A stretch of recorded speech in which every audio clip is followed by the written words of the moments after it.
Obrigado, Elvio, obrigado, Selma, por essa introdução aqui, né, sobre a palestra, né, e o trabalho como um todo. Eu vou compartilhar minha tela aqui. Vamos tentar não se atrapalhar aqui, tela inteira. Vamos lá.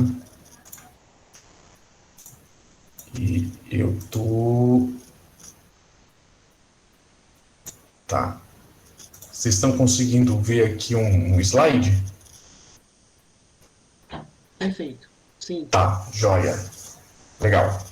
Bom, pessoal, como o professor Elvio e a professora Selma já colocaram, né, eu sou o professor Juan, aqui professor do IFBA, né, do campus de Vitória da Conquista, e estou fazendo o meu doutorado lá na UFBA, né, em Campos Salvador, na área de engenharia elétrica também, e essa palestra é ligada, né, ao tema de doutorado que eu estou estudando, que é física de altas energias e o experimento Atlas, e aí o enfoque, né, dessa palestra é como o IFBA pode participar, né, das contribuições lá do experimento Atlas e como ocorre a interdisciplinaridade entre diversas áreas que o IFBA tem atuação, né.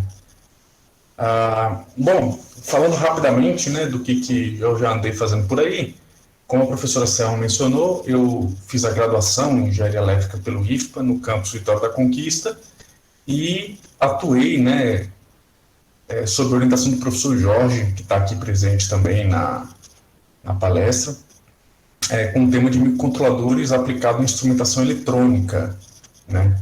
Fiz mestrado em engenharia elétrica pela Federal Santa Catarina, Florianópolis, atuando, né, na linha de pesquisa de filtragem adaptativa, voltada a processamento de sinais, e hoje faço doutorado na UFBA, também em engenharia elétrica, e com um tema voltado à técnica de aprendizagem de máquina aplicada ao problema de física de altas energias, né?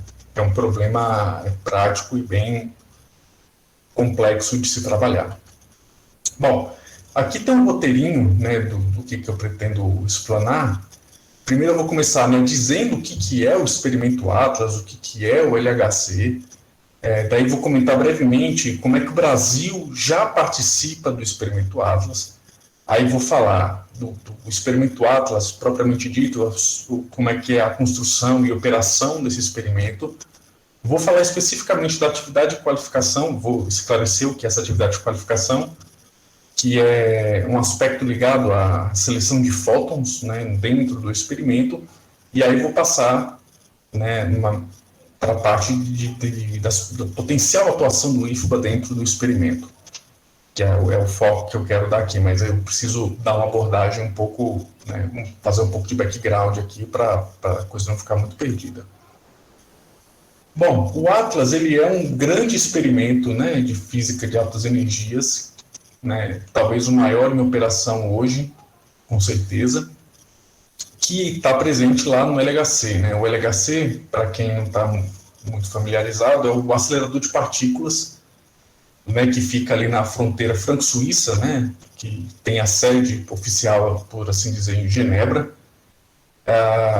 que foi responsável pela descoberta do bóson de Higgs lá em 2012, que rendeu o prêmio Nobel ao Peter Higgs e ao colega dele, que eu esqueci o nome agora, mas em 2013 rendeu o prêmio Nobel pela descoberta do bóson de Higgs, o Atlas, junto com outros experimentos, MS,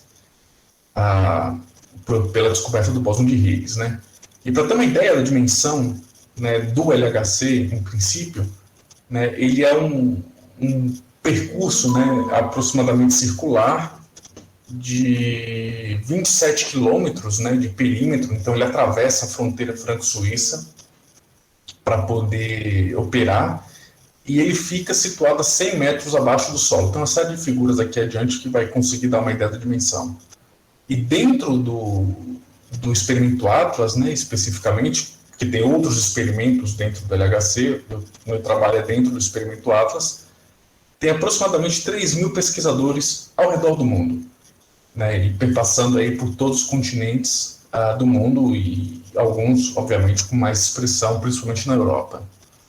Né, aqui no slide 5, né, dá para a gente ter uma ideia mais ou menos da dimensão, da extensão do LHC, que é esse perímetro circular maior, né? E aqui está destacado os 4 principais experimentos do LHC, né? Então a gente tem o Atlas aqui, o Alice, o CMS, né? Diametralmente oposto aqui com o Atlas, e o LHCb. Esse lado aqui, né? De costa, isso aqui é Genebra, né? Isso aqui é Genebra, e aqui, né? Onde está bem aqui apontadinho o Atlas, né? O experimento Atlas, está um povoado chamado Ferney-Voltaire, do lado da França, e um outro povoadozinho, né, um condado, como eles dizem lá, chamado Meyrin, do lado da Suíça. Né, mas a sede mesmo oficial é em Genebra, em função de translado de aeroporto, aquelas coisas todas. Mas ele tem um perímetro assim, que corta as fronteiras da França com a Suíça, né, de 27 quilômetros.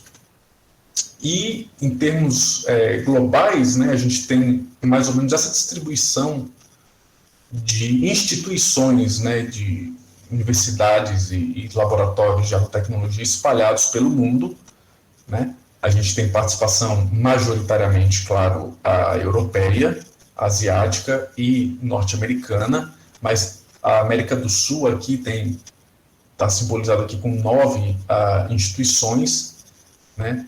E o Oriente Médio, infelizmente, não contribui, pelo menos não de maneira oficial, por assim dizer, né? E já vai ficar claro por que eu digo maneira não oficial.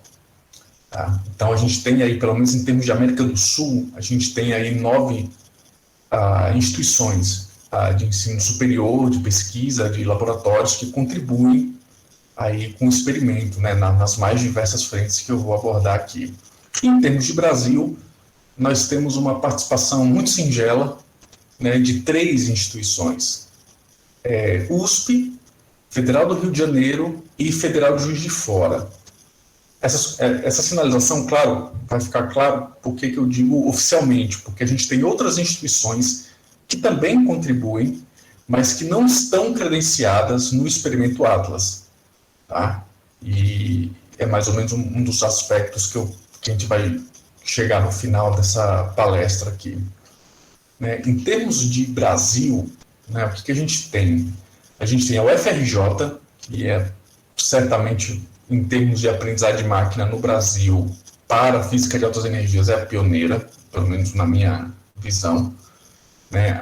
E ela atua especificamente com técnica de aprendizagem de máquina para a seleção de elétrons e fótons dentro do experimento. Vai ficar mais claro tudo isso. A gente tem a Federal de Juiz de Fora e a UERJ, né, da Universidade do Estado do Rio de Janeiro, que aqui ainda está não credenciada, mas está em processo. Eles atuam com processamento de sinais aplicados à estimação de energia da partícula e instrumentação embarcada, majoritariamente em FPGA, para a seleção de muons na câmara de muons, que eu vou dizer mais adiante. Aí a USP ela desenvolve majoritariamente instrumentação de baixa latência para aquisição de dados em geral. E a UFBA, que também não está credenciada ainda, e vai ficar claro por que ela ainda não está credenciada, também atua muito parecido com a UFRJ, que é em técnica de aprendizagem de máquina e procedimentos de calibração por hardware e por software. Tem essas duas vertentes que estão se abrindo esse ano, inclusive, né? Com a participação minha e de outro colega do laboratório dentro do experimento. Tá? Mas, enfim, o que o LHC faz? O LHC ele colide, né, basicamente, prótons versus prótons. Tá? Então, ele pega um monte de prótons, acelera em rota de colisão com outro grupo de prótons, né? E aí o objetivo é gerar as partículas raras, né? Que a física teórica já previu, mas ainda carece de observação experimental. E aí, no exemplo dessa figura aqui, por exemplo, está sendo gerada uma colisão próton-próton, né? 2 feixes de próton aqui, na verdade, que não são 2 feixes, são 2 prótons, né? Ilustrando esse processo, gerando um bóson W-, né? E esse bóson W-, ele vai decair, né, em outras palavras, né, ele vai se transformar em 3 elétrons. Né? E aí o processo é bom, dado que se observa esses 3 elétrons através de procedimento de calorimetria, infere-se, né, de maneira indireta o aparecimento desse, por exemplo, aqui, né, desse bóson W-. Então, sempre uma medida indireta, né? No caso do Higgs, por exemplo, não foi observado o Higgs diretamente, mas sim observado, vamos dizer assim, o subproduto do Higgs, no caso foi um par de fótons na época, e aí se inferiu a existência do Higgs, dado o tipo de fóton com diferentes distâncias, diferentes energias, medido pelo sistema de aquisição de dados, tá, do experimento. Então, a gente mede as partículas finais, elétrons, fótons e muons, por exemplo, e infere-se a partícula que foi gerada no momento da colisão.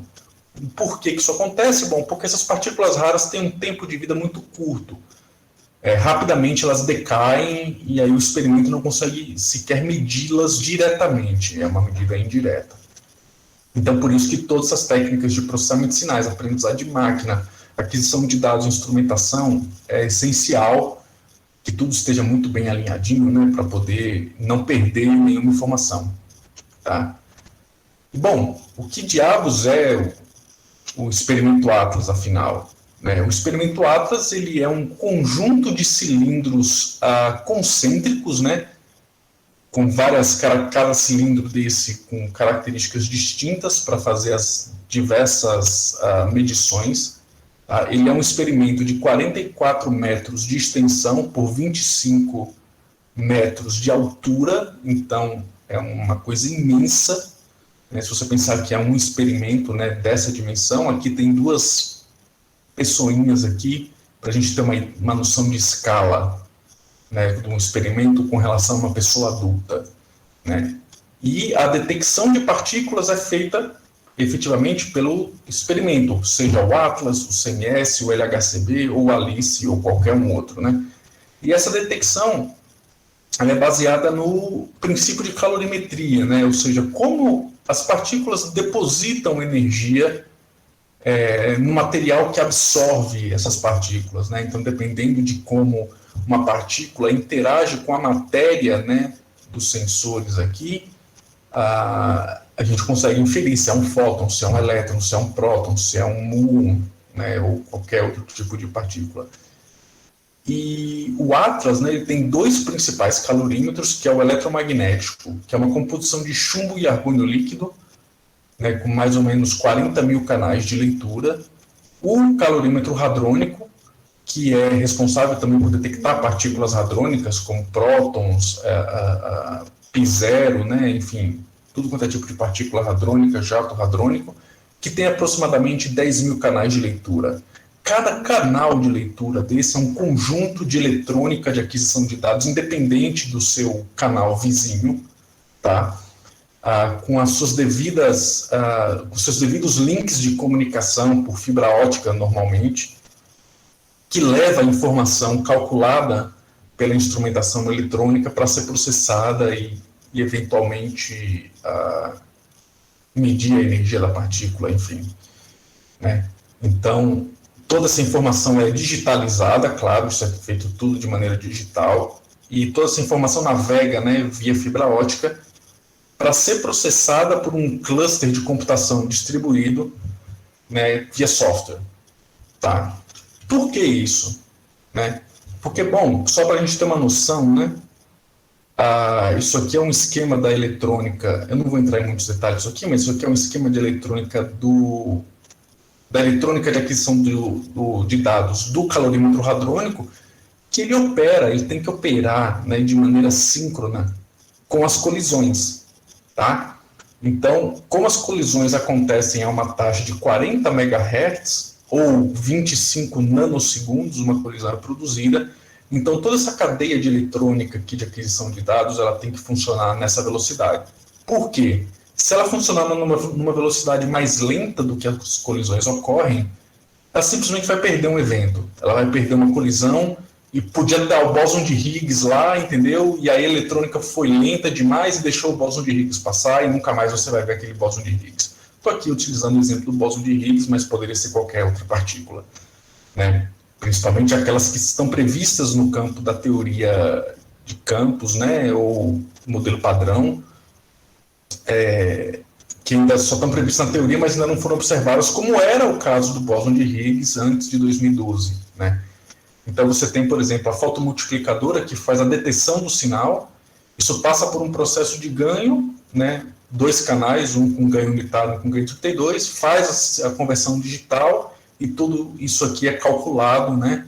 A estimação de energia, o empilhamento e etc., para gerar um objeto que a gente chama de objeto de trigger, né? No final das contas, que vai ser tomada a decisão se naquele evento tinha um objeto de interesse ou não. Se tiver um objeto de interesse, ele continua o processamento. Se não tiver um objeto de interesse, ele joga aquela informação fora. Tá? Mais ou menos isso. Então, para a gente ter uma ideia da dimensão, isso aqui é uma foto, né, do Atlas visto no eixo da colisão, né? Aqui tem uma pessoa, né, que provavelmente vai estar fazendo algum tipo de manutenção por lá. E aqui estão uns solenoides imensos, né, para poder conformar o feixe dentro do experimento, né? Isso aqui é um conjunto de solenoides aqui para poder alinhar, né? Porque você não pode simplesmente colocar um feixe para colidir um contra o outro e esperar que eles vão bater certinho, né? Eles não podem passar batido, por exemplo. Eles têm que, de fato, colidir de maneira mais frontal possível. Claro, isso é o caso ideal e nem sempre isso acontece. Né? Então, aqui, por exemplo, né, esse experimento, o Atlas e todos os outros ficam dentro da caverna, né, o que é denominado de caverna lá, que é 100 metros abaixo do solo, como eu comentei no começo. Então, bom, em termos de aspecto construtivo, né, como é que a coisa funciona? Aqui essa ilustração, ela mostra o eixo de interação do feixe, né, nessa setinha preta aqui para lá e para cá. Então a colisão acontece aqui nesse ponto azul, né? Isso aqui, imagina que isso aqui é dentro do experimento. O resultado dessa colisão, então, navega por uma série de detetores, tá? Detector de pixel, detector cintilante, para detectar traço de partículas carregadas. Então, por exemplo, os fótons, né, não deixam nada nesse sistema. Depois disso, ela passa por um sistema pré-amostrador, tá? E que vai depositando energia ao longo do calorímetro depois eletromagnético e por fim, o calorímetro hadrônico. E aí o perfil, né, a assinatura dessas deposições de energia que permite a identificação dessas partículas, né? E aí, claro, cada quadradinho desse aqui, por exemplo, né, ele é um canal de leitura com uma única instrumentação dedicada a esse canal. Então, se a gente está falando, por exemplo, de 40 mil canais no calorímetro eletromagnético, são 40 mil plaquinhas FPGA, com 40 mil links de fibra ótica, com 40 mil conversores analógico-digital e a mesma coisa, mais 10 mil para efeitos do calorímetro hadrônico, né? Então, é um troço assim que é elevado a N, né? Elevado a N canais. Que essa coisa toda vira multiplicativa, né? E aí, claro, como essas colisões, né, a essa taxa absurda de 25 nanosegundos, e no final de 2018 foram aproximadamente 90 prótons colidindo com outros 90 prótons em cada colisão, isso gera um volume de dados, né, computacionais assim, de aproximadamente 70 terabytes por segundo de informação produzindo dentro do experimento. E aí, por conta disso, né, como é impossível, simplesmente impossível armazenar essa quantidade de informação em 1 minuto de colisão, por exemplo, né, meia hora de colisão, a gente precisa implementar um sistema, que é o sistema de filtragem, que vai dizer para a gente, bom, esse evento eu tenho interesse em guardar para fazer análise offline, para ver se por acaso eu vou descobrir o Higgs, ou esse evento aqui já é física conhecida, eu não estou interessado nele, então pode jogar fora, porque esse evento aqui não me interessa, tá? Para poder reduzir esse volume de dados para ser factível essa análise, né? E, bom, além do mais, desse problema do grande volume de dados que é produzido dentro do experimento, a gente tem o problema de empilhamento de sinais, que é devido ao fato de que o próprio material inerente do sistema de calorimetria, seja ele o eletromagnético ou o hadrônico, ele responde de maneira mais lenta do que o regime de colisões. Então, vamos imaginar a seguinte situação: o calorímetro está lá, não tem nenhuma partícula atravessando ele. Aí, num determinado evento, atravessou uma partícula por um determinado canal de leitura, e aí ele ia gerar esse pulso em preto aqui, né? Que seria um pulso muito bem comportado para a gente estimar a energia. Mas no evento seguinte, 25 nanosegundos depois, uma outra partícula atravessou o mesmo canal de leitura, gerando esse sinal em vermelhinho aqui, mais defasado, 25 ou 50 nanosegundos no tempo, né? E aí, no final das contas, o pulso lido, né, conformado pelo sistema de aquisição de dados, vai ser esse pulso em rosa, que não tem nada a ver com o pulso que se espera do sistema de aquisição de dados. Tá? Porque, no caso do Tylical, do calorímetro hadrônico, o tempo de resposta é de 150 nanosegundos. Se as colisões ocorrem a cada 25 nanosegundos, eventualmente esse calorímetro não vai dar conta de conformar todos os sinais, né, bonitinho, igual fosse esse preto aqui, né, centradinho na janela de leitura, enfim. Que aí nós não teríamos problema nenhum em estimar a energia dessa partícula, mas quando a gente adquire esse pulso em rosa, né, que é um pulso deformado com relação ao que se espera, as técnicas de estimação de energia já começam a sofrer em termos de desempenho para poder dizer qual é a energia dessa partícula, né, uma vez que a energia da partícula é proporcional ao pico, né, essa altura daqui. E aí, bom, quando ele recebe o pulso em rosa, a coisa já fica mais complicada, e se o empilhamento fica cada vez mais severo, os métodos de estimação de energia, por exemplo, começam a sofrer. Tá? Aqui no slide 15, né, eu ilustro a etapa de processamento de seleção via software, né? Ou seja, o Atlas adquiriu uma porrada de dados lá, ele passa por um primeiro nível de seleção, que é esse L1 calo, depois ele passa por um outro nível de seleção, que é chamado de HLT, né? E aí depois que a coisa passa pelo HLT, os dados são armazenados em discos, né, para análise offline. Tá? Então a ideia de toda essa cadeia de filtragem é eliminar a informação, eu não vou dizer nem que é ruído, né? Não é isso, mas é física conhecida, é física que não tem mais interesse de se explorar. Então veja, né, que aqui nessa figura, a quantidade de informação em vermelho, ela vai reduzindo, né, conforme a informação vai navegando pelos diversos sistemas de filtragem. E essa parte HLT aqui, ela é implementada em software distribuído num mega cluster de computação distribuída. E a parte de L1 calo é aquela que é implementada em sistemas de FPGA, né, que é sistema de aquisição de dados embarcado. E aí, bom, esse HLT também ele é subdividido, né, em diversas etapas com diversos algoritmos, né, de seleção mais apurados do que os algoritmos de seleção que estão na etapa de hardware, né, porque uma vez que existem menos eventos, né, que passam do L1 para o HLT, as restrições de tempo do HLT são mais brandas do que o que está lá no L1.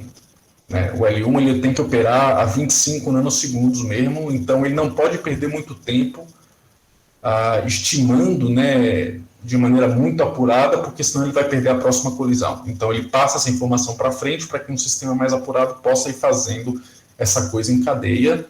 E aí, por fim, né, se o evento é interessante, o dado é armazenado para análise offline.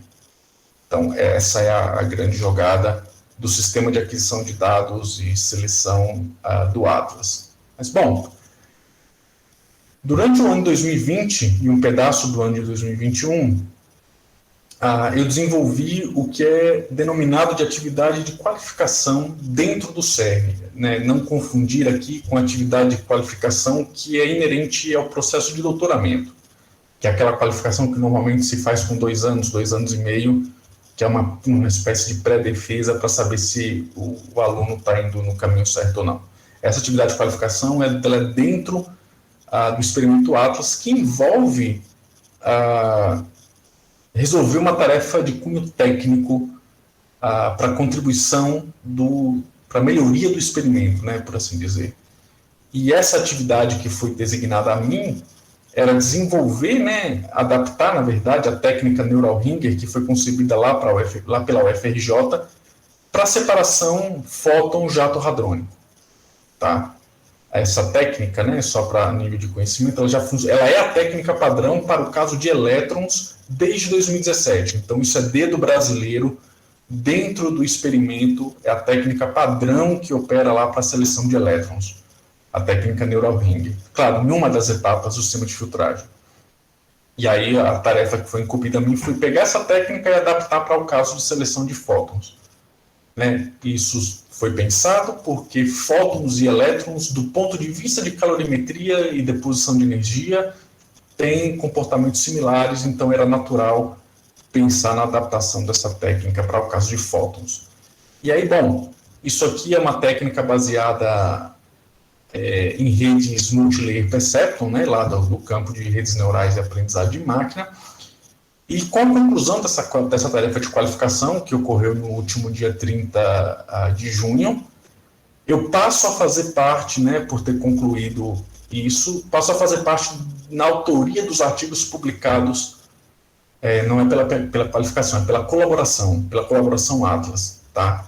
E com isso, né, eu abro a possibilidade de credenciar o IFBA, né, enquanto instituição parceira do experimento. Claro, não é uma coisa simples, não é uma coisa óbvia, não é uma coisa trivial, mas é possível. Né? Do mesmo jeito que a UFBA vai fazer, imagino que em breve, né, porque existem 2 professores lá na UFBA fazendo a tarefa de qualificação nesse momento, justamente para poder credenciar a UFBA no experimento. Essa minha qualificação, e a minha e de mais um outro colega, que é professor do campus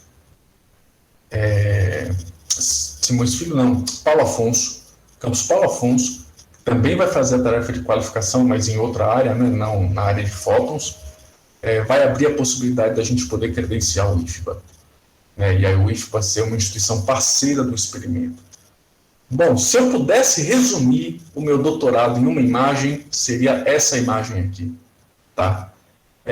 Isso aqui mostra, né, quanto que os fótons e os játons, como que os fótons e os játons são separáveis. Né? O que está à direita da linha é classificado como jato, como fóton, e o que está à esquerda da linha é classificado como jato, e aí a gente tem uma grande concentração de fótons à direita da linha, né, pelo plot aqui da esquerda, e uma grande concentração de jatos, né, à esquerda dessa linha.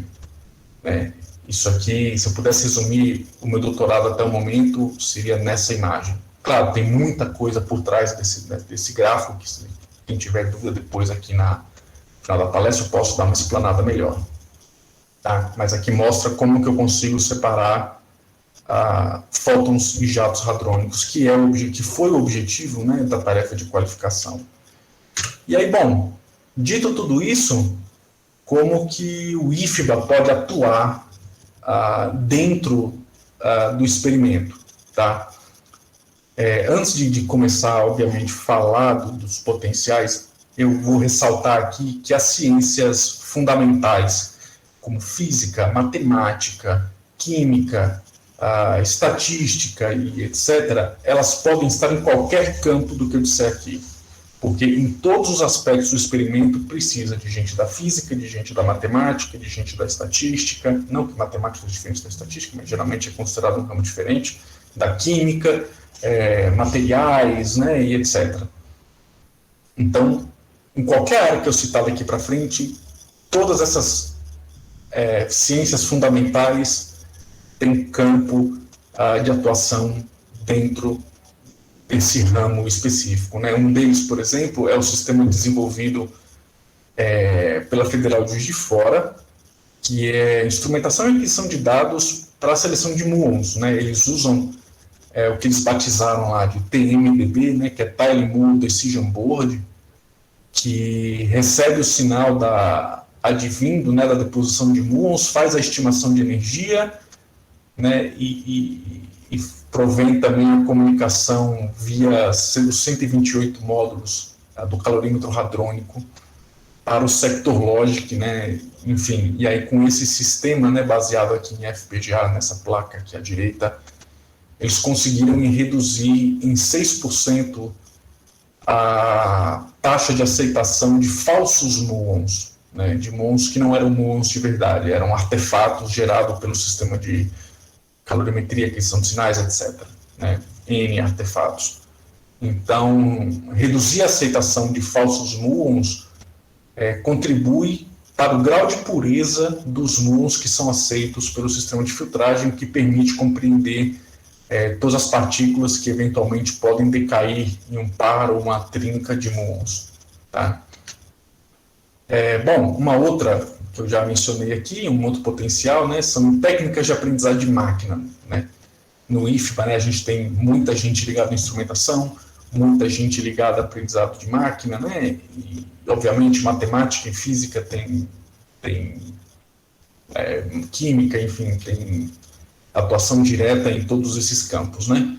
No caso do Neural Ringer, né, a gente tem o processo aí de seleção de elétrons, seleção de fótons, né. Tem um outro colega lá da UFRJ que está adaptando também o Neural Ringer para a situação de dois elétrons muito próximos um do outro, né, que o sistema de calorimetria teria dificuldade de separá-los. Né, então ele está desenvolvendo uma técnica de aprendizagem de máquina para tornar esses dois elétrons distintos do ponto de vista de aquisição de dados, para ele não ser interpretado como um único elétron com duas vezes a energia do que cada um deles, né? Com a soma, na verdade. Então, tanto para seleção de partículas, quanto para estimação de energia baseados em regressão usando redes neurais, né? Enfim. Obviamente, né, a gente pode falar da análise, né, de alto nível. Quando eu digo alto nível, né, porque todo o evento já passou pelas diversas cadeias de seleção que eu mencionei lá atrás, e para fazer a devida identificação de uma partícula, né. Então, aqui à esquerda, né, a gente tem uma figura que ilustra a interação de um monte de partículas, né, com os detetores cilíndricos aqui, né.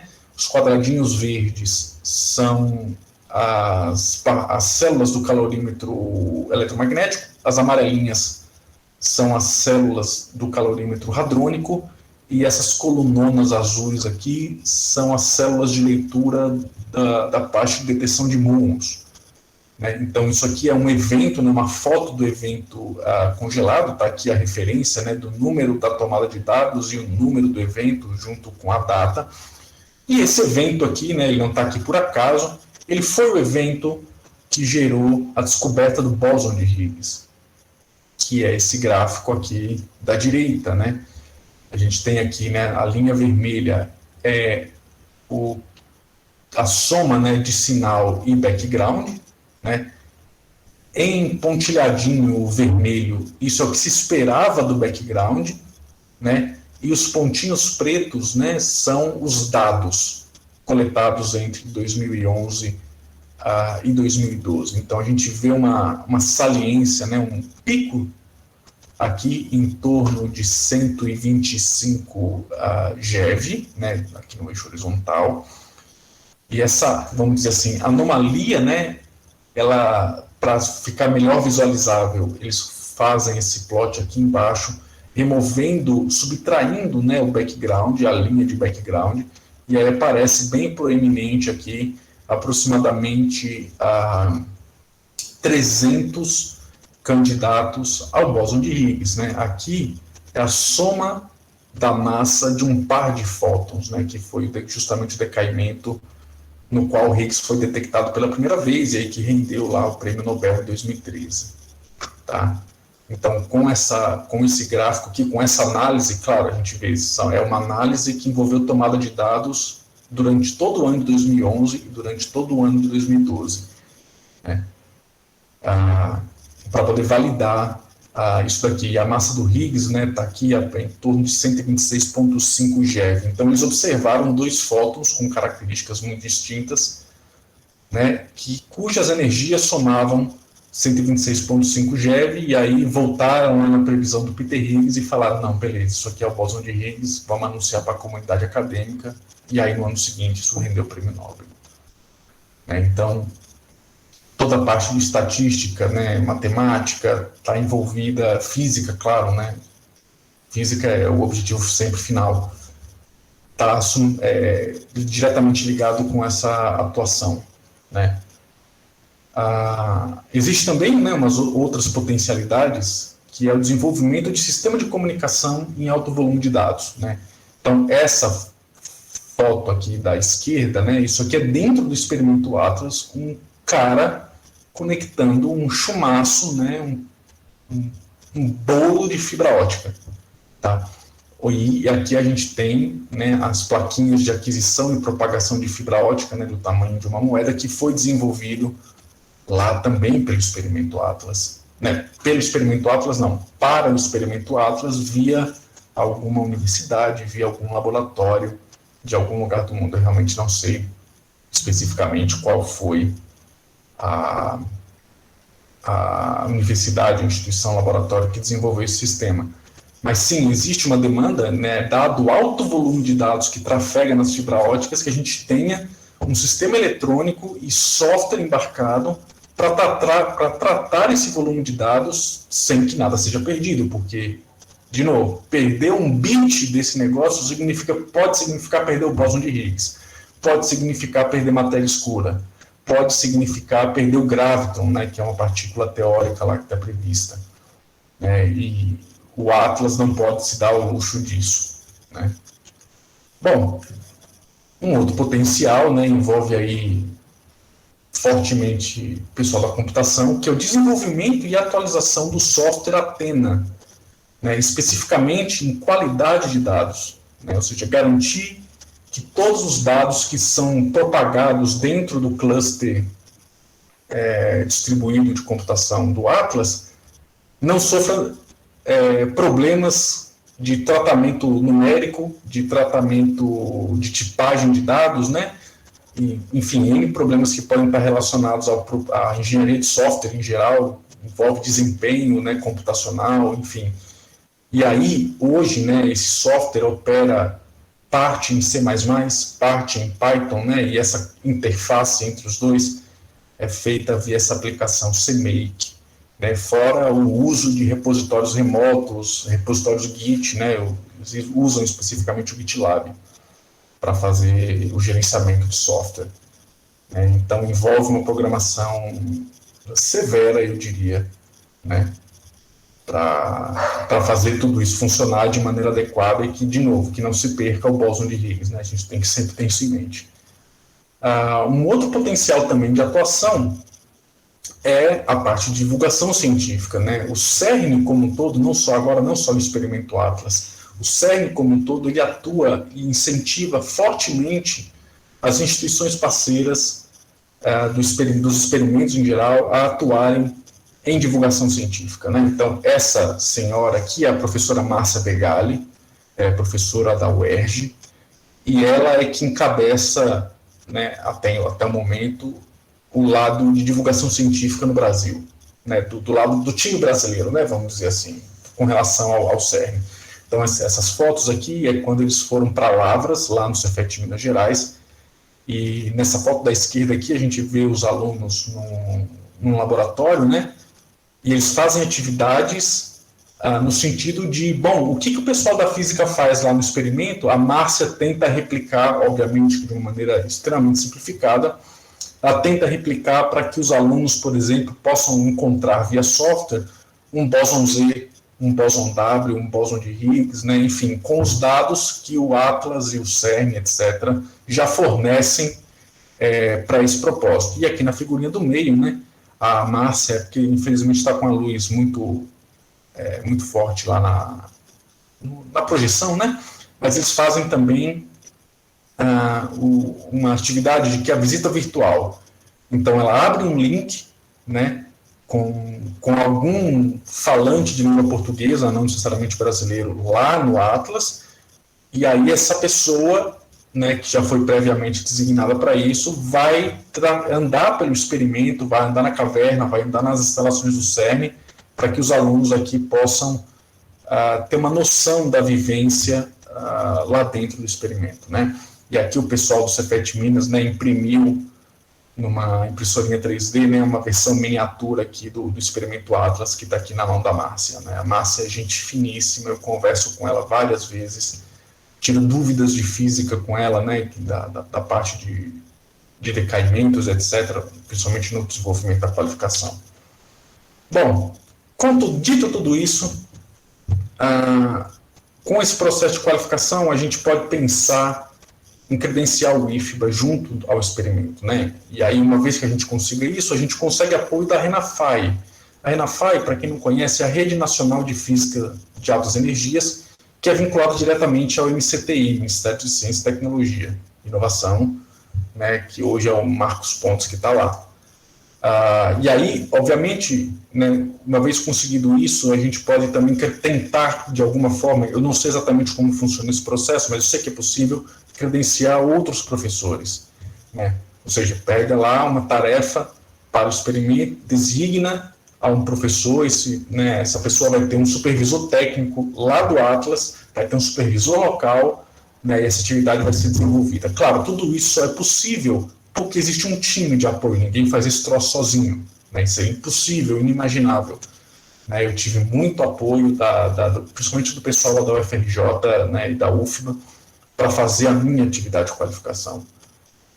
Mas, de toda forma, isso é um processo muito longo e que envolve, inclusive, diplomacias por parte do Ministério de Relações Exteriores, da reitoria, né, junto com a direção do CERN, carta de intenção, enfim, é um processo burocrático que, depois de alguns anos, a UERJ me parece que está conseguindo vencer esse processo, né? E aí, bom, recentemente, né, o Brasil também sinalizou que vai se associar ao CERN, deixar de ser Estado associado para ser Estado membro, né, o que dá mais peso à participação do Brasil lá, e isso permite, por exemplo, né, que a indústria nacional pode se beneficiar das tecnologias desenvolvidas lá no CERN e também pode fornecer, né, obviamente, via participação de edital, fornecer tecnologias para o CERN de maneira geral, não só para o experimento Atlas. Né? Então, isso é uma via de mão dupla. Né? Nem o Brasil parasita o CERN, nem o CERN parasita o Brasil. É uma via de mão dupla, como toda colaboração bilateral funciona. E, na semana passada, né, o CERN aprovou, no seu conselho, né, a adesão do Brasil. Né? Isso ocorreu semana passada, lá pelo dia 23, essa notícia aqui é do dia 24, e aí, bom, agora precisa fazer todo o trâmite interno, né, porque isso precisa virar uma lei, precisa passar no Senado, né, porque envolve despesa do lado do Brasil, envolve relações exteriores, né, então questões mais envolvendo o Estado brasileiro vai passar pelo Senado e pelo Congresso, enfim. Né, mas o CERN aprovou essa associação, né, do Brasil como entidade, né, como Estado-membro, que foi um conjunto de negociações que começou lá em 2010, né? Mas as coisas ficaram meio paradas no meio do caminho e a negociação foi retomada recentemente com a visita do Marcos Pontes no final de agosto lá ao CERN, né? Bom, Dito tudo isso, muito obrigado a Selma e ao Elvio, né, por abrir essa possibilidade, né, para a gente falar um pouco do que está fazendo e as perspectivas, né, que se tem aí para envolvendo Atlas, CERN, IFBA, UFRJ, etc. E eu fico por aqui